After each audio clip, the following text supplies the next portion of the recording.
Welcome back. As we mentioned, President Trump is touting his trip to China as a success, hailing, quote, fantastic trade deals from his meeting with President Xi Jinping, including what he says is a promise from China to buy, quote, billions of dollars of U.S. soybeans. Although we should note the exact details of many of these deals remain unclear. Joining me now is Iowa Republican Congressman Zach Nunn. Congressman Nunn, thank you so much for joining me. Really appreciate it. Kristen, hey, great to be with you. And like you, I'm heartened to hear the president talk about what we can do for trade with China. I'm a counterintelligence officer. I've served in China. I serve on the China Select Committee now. I also serve on Ag and Financial Services. These conversations are important. And, this isn't the first time we've heard it, though, from China. Buying 25 million metric tons of soybeans is something they put on the table before as a negotiating tactic. I want this signed and put into place so that we really know these trade agreements are worth what they're written on. Well, you bring me to my question, Congressman, and so glad you could join us on this Friday. The president saying soy farmers are going to be very happy with the deal he got on soybeans. At the same time, he said he didn't discuss tariffs with President Xi. Iowa, of course, the second largest producer of soybeans in the U.S. China currently levies a 13% tariff on U.S. soybeans. Do you think any deal needs to include a reduction of that tariff in addition to being signed, sealed, and delivered, as you're saying? Well, here's the reality. Yes, we have asked China to do this multiple times. I just led a trade delegation to the nearest country there, Taiwan. They took their trade tariff down from 94% to 0. They made an agreement to buy soy, corn, as well as beef and dairy products here. I think that we've seen others in the region do this. We should certainly hold the Chinese to the same standard here for a true free trade agreement to be successful here. And I want to really emphasize here, I'm heartened by the fact that the president was able to get a U.S.-China Board of Trade put together. I think that does a lot to provide oversight so that when China makes these commitments, we can ensure that they actually follow through on them and don't use them as one-time leverage to try and buy a commodities market and then never execute on it. Congressman, let me ask you about another big issue that was discussed between President Trump and President Xi Jinping, Taiwan. President Xi apparently warned President Trump of clashes and even conflicts over the island. Today, President Trump saying he did hear the Chinese leader out, did not comment on it. You, of course, just visited Taiwan last month. Does Xi's warning concern you? How do you hear that? I hear it as a threat to the United States if we take it literally, which is why I'm proud that Secretary Rubio says our commitment to Taiwan remains unchanged. It's very important to note Taiwan is now our fourth largest trading partner. We've just signed an agreement for $40 billion in defense mutual spending, including spending that allows them to defend themselves through drone technology and missile defense systems. But the reality is this. If China is going to continue to be belligerent towards our strongest democratic ally in the region, whether that be through diplomatic pressure, economic embargo, or, as President Xi seemed to let loose, a potential conflict with the West, China needs to know that the United States is going to stand firm on this issue. And I think this tells us more about China's state of affairs than anything else. They just had the Iranian foreign minister in Beijing. They've got Putin coming directly after President Trump is there. They've killed 2 of their top generals out of fear within the regime of the CCP.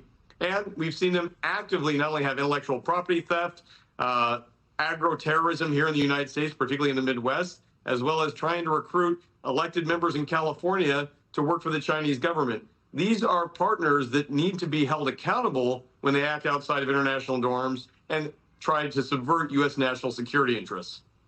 Well, let me ask you to that point. Do you think President Trump should move forward with sending the arms package to Taiwan that has been signed off on by Congress?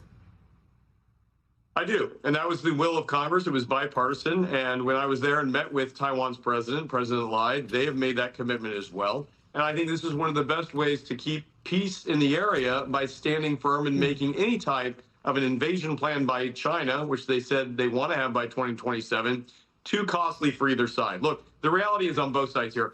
We also have a relationship with Taiwan where nearly 90% of our advanced semiconductors come from. And while we're attempting to onshore that here in the United States, an invasion of Taiwan would be catastrophic, not only in the massive amount of loss of life, But for Americans here at home, that's everything from fighter planes to our iPhone that go offline if we don't have access to these important semiconductors coming straight from Taipei. I do want to ask you about Iran, because President Trump said that he did discuss Iran with President Xi Jinping and said that China had agreed not to give military equipment to Iran. Do you trust China's word on that, Congressman? Well, I think we should look at the facts on the ground, and that'll tell us where China's headed. First of all, almost 90% of China's oil comes from Iran. We've got to be able to hold them accountable to make sure that they stick by their commitment. One, it was very rare for both the United States and Beijing to come together and say that they do not want a nuclear-armed Iran. That is something the U.S. military has provided for us. It's something that both the U.S. and China need to make sure does not move forward.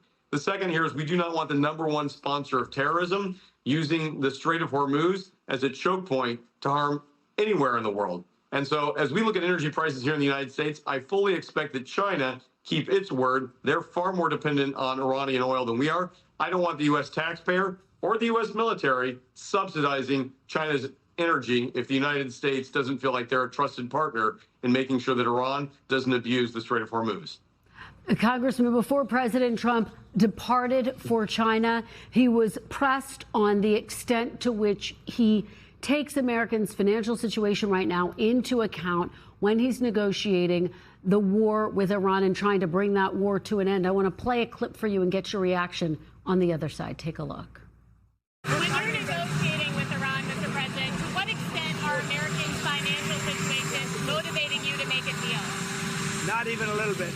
The only thing that matters when I'm talking about Iran, they can't have a nuclear weapon. I don't think about Americans' financial situation. I don't think about anybody. I think about one thing.